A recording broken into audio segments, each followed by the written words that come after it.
You can just get absolutely wrecked with like different characters popping in and you're like, oh god, what, now I was fighting enemies, now I'm fighting battle beasts, now I'm fighting Thule, what's going on? And it just makes it so much more intense. It's really great.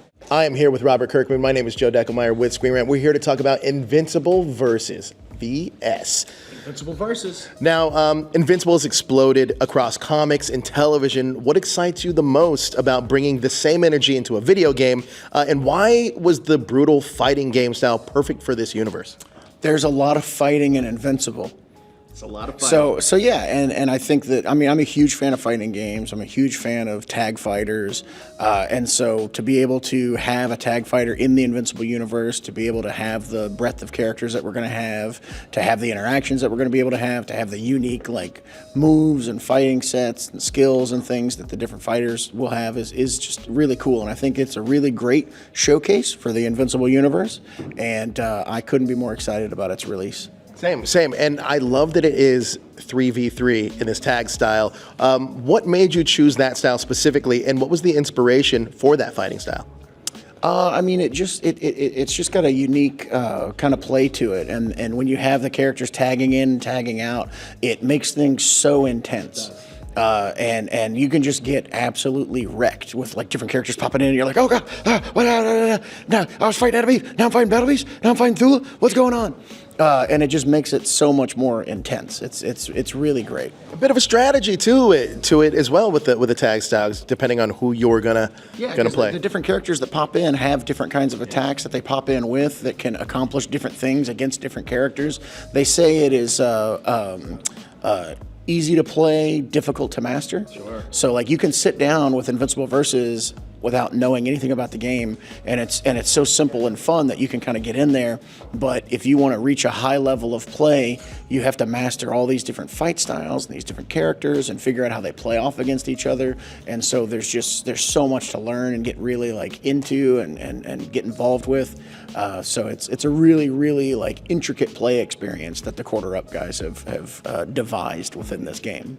Basically, I'm going to have these blisters on my thumbs from trying to master and spend hours playing this game. Yeah, because like Corey Walker and I will play, and we have a great time, and it feels like we're doing a lot of cool stuff.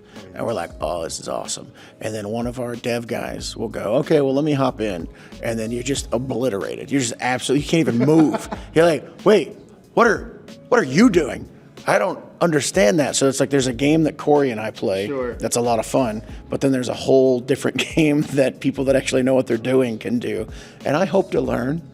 You know, I'm one of those old school guys that would put their Quarter Up on the machine and just be there all day in Street Fighter back in the day. Absolutely. Now, I love that this game features an original story from the TV show's creative team. What can you tease about where that fits into the timeline? You'll have to see. I can say nothing, or there'll be like a little dart. You probably wouldn't even notice it. It hits me in the neck, and I would just kind of, yeah, because I would get in trouble. So I'm just not going to answer that question. But I'll talk for a good 10, 15 seconds. I'll make it seem like I'm invested in this answer, and that I'm trying to, reward you with some kind of answer, and then I just won't. I love it. Well, at least you're honest about it, though. Now, how much freedom did the story team have in creating this new moments or surprises that fans haven't seen from the comics or the show?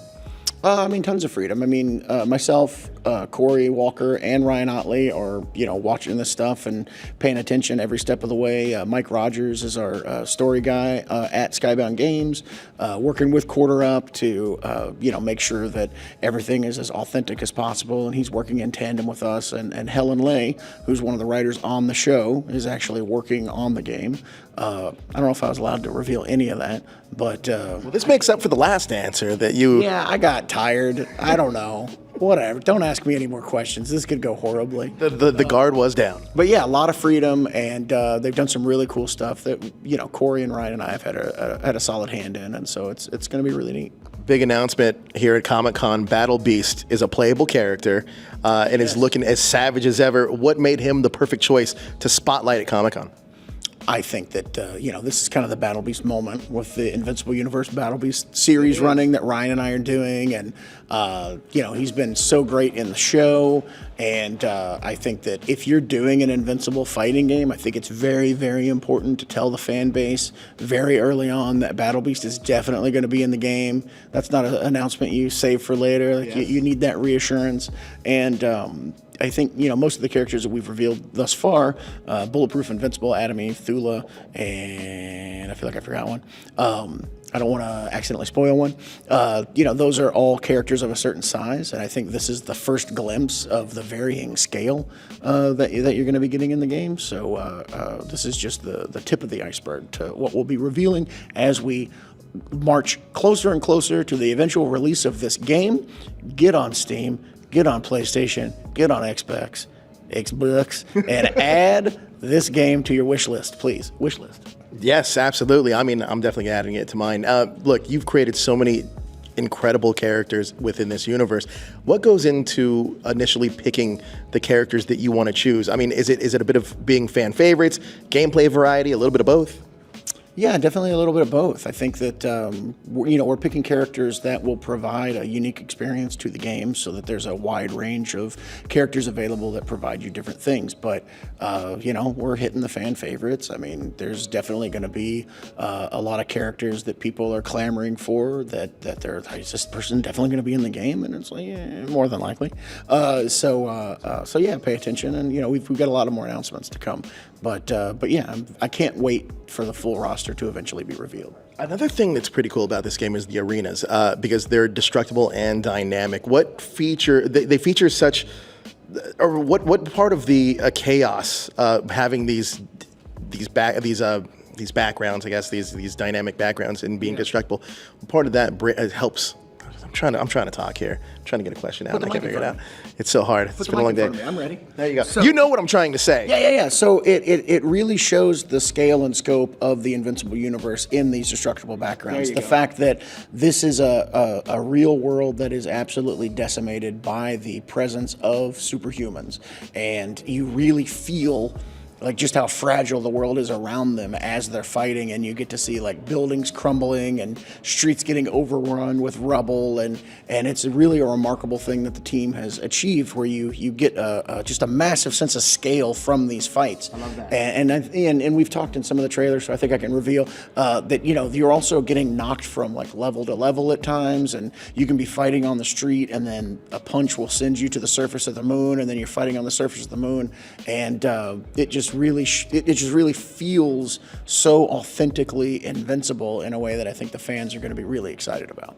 Thank you for saving me on that one. That was a great answer. I'm here for you, baby. Yeah, you are. I want to talk about the replayability, because you have arcade mode, training mode, versus mode, story mode in this game. Talk to me about finding the right balance of all these different game modes and the replayability of playing this multiple times in different types of ways.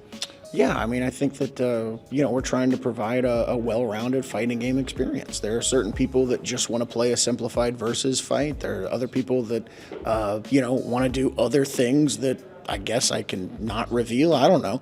But there's just a lot of variety to this game that you're going to get to play in a number of different ways and experience a number of different ways that, should provide a well-rounded experience for anyone who adds this game to their wish list. Sorry, I couldn't resist. It's happening today. Great. I'm doing it today. Oh, please do. Absolutely. Now, I have to ask, when you're sitting down, ready to play the game, getting ready to master a character, who's that character that you're going to want to master first for you?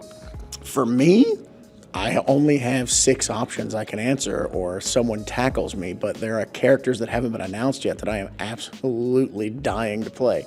I couldn't be more excited that they're in the game. But Battle Beast is an early favorite. He is often in my squad when I'm playing, and that's a lot of fun. And Thula, great character, may not get that much play, yet. Season 4 coming soon. But just the braid, the hair braid with the blade on the end. Super useful fighting tool, and she's got some really great moves involving that, and she's a really fun player to fight with. These devs must be having so much fun just developing the game. It sounds like a hell of a fun time. I think it's a real party that they're having. Right. Like they all seem to be having a really great time. Yeah, incredible. It's really Now, cool. look, Omni-Man, he made a huge splash in Mortal Kombat 1. Is there a chance, a possibility, that later on down the line, we get other crossovers with gaming franchises within Invincible Versus? I think the only way I would do it is if we could have actual Ed Boon as a fighter in Invincible Universe or Invincible Versus. I think that would be a really, really cool feature to have him like actually, and he could do Mortal Kombat moves and stuff. That'd be really, that'd be really cool. But no, I mean, look, anything is possible. But there's nothing to talk about, nothing that we can, I don't even know if there's anything planned yet, to be honest. But it's still a little early. Game comes out next year, so We'll see. It's going to be on my wish list after the end of today. Thank you so much for your time. We're excited. Battle Beast is in the game. Big announcement here in San Diego. Thank you. Thank you so much, sir. It's always a pleasure talking to you. Thank you. Thank you.